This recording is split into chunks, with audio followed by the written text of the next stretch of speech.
mystery of music. Regardless of whether one is accomplished as a musician, plays an instrument, or sings individually or in a choral group, we are all moved and engaged by music of one kind or another. Even if our musical talents are limited only to singing in the shower or humming to ourselves on the way to work, music always fits into certain parameters from which it does not budge or vary. That fact alone presents to us the great mystery that is music. Music is above all about numbers and mathematics. Music in its most basic form consists of 12 notes, and within those 12 notes are manifold combinations that can be used to make harmonic chords. Why 12? Why not 20 or 50 or 100? Look at any piano keyboard and the organization of the 12 notes is immediately obvious. A full 88-key piano keyboard presents a number of octaves. That is, when the 12 notes are gone through, the same 12 notes are then repeated in a higher tone.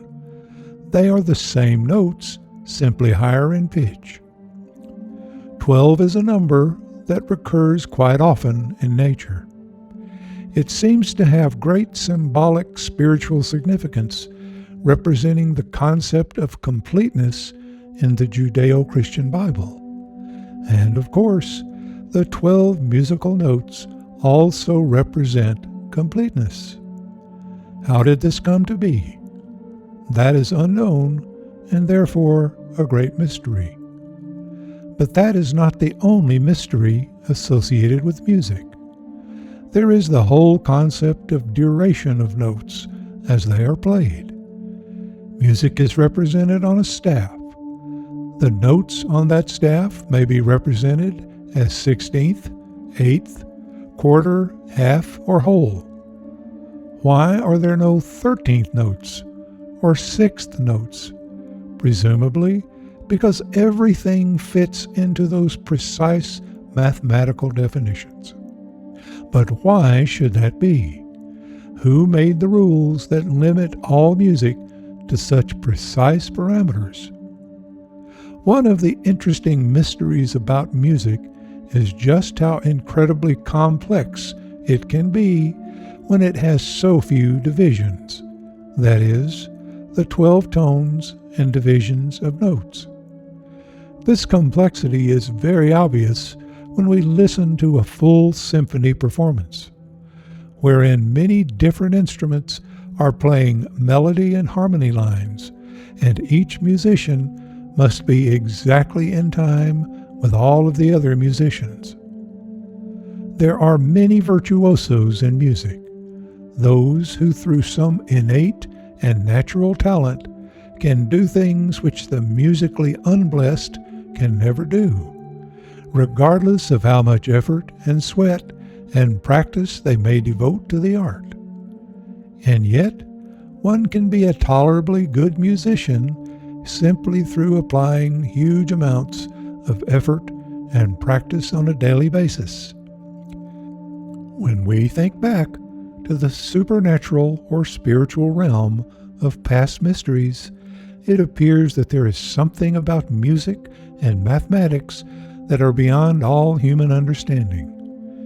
In our upcoming treatment on numbers, we'll consider the question of whether all creation is in fact a mathematical construct.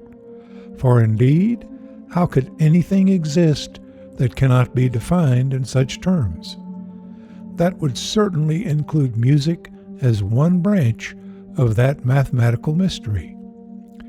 Music can be grand and inspiring and incredibly beautiful, moving us all to tears and spiritual ecstasy.